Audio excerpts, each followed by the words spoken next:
less reductive metric of human well-being than economic markers such as per capita GDP or medical markers such as the absence of disease.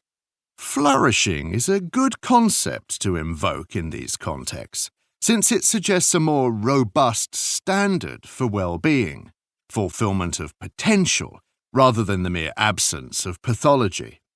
Aristotle's own account of what makes a person eudaimon would be quite accurately described as an account of human flourishing. We achieve eudaimonia, in his view, by fully realizing our potential as human beings. Most of Aristotle's ethical writing is devoted to identifying our many-faceted potential, its basis in our nature, and the challenges we face in realizing it. Still, I do not translate eudaimonia as flourishing. While I agree that Aristotle's ethics is indeed about human flourishing, I think flourishing better captures Aristotle's answer to the question, what is eudaimonia, than it elucidates the question itself. Aristotle's inquiry is into the good life, and we should aim to translate eudaimonia in a way that preserves this crucial information. In older English usage, happy and happiness used to mean something very much like doing well, vestiges of which may still be discerned in such phrases as a happy coincidence. In this older sense, happy is sometimes interchangeable with blessed. Consider the formula for the Beatitudes in the Sermon on the Mount, written in Greek some 3 centuries after Aristotle. Blessed are the meek. Blessed are the merciful. Matthew chapter 5, verses 3 through 12.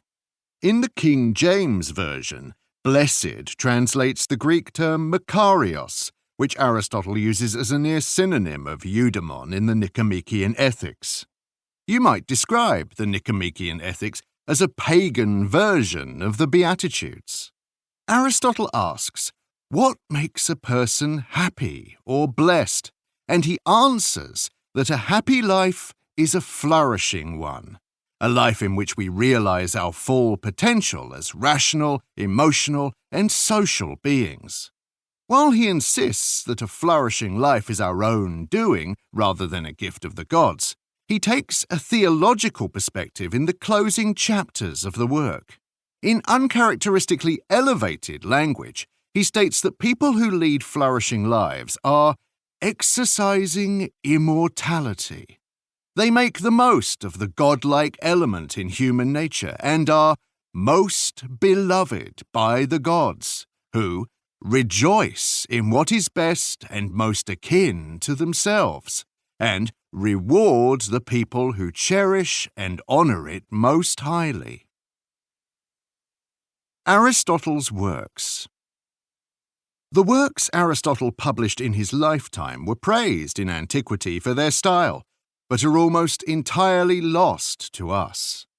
The treatises that have come down to us, including the Nicomachean Ethics, were compiled more than 2 centuries after Aristotle's death by Andronicus of Rhodes, from writings that Aristotle left behind but had not prepared for publication.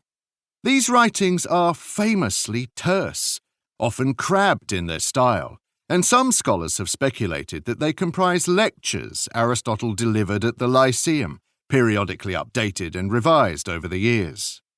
As a rough approximation, we may say that the organization into treatises, books, and chapters is the work of Andronicus, while the texts thus organized were written by Aristotle, or perhaps dictated by him, even if he did not intend us to examine them in this form.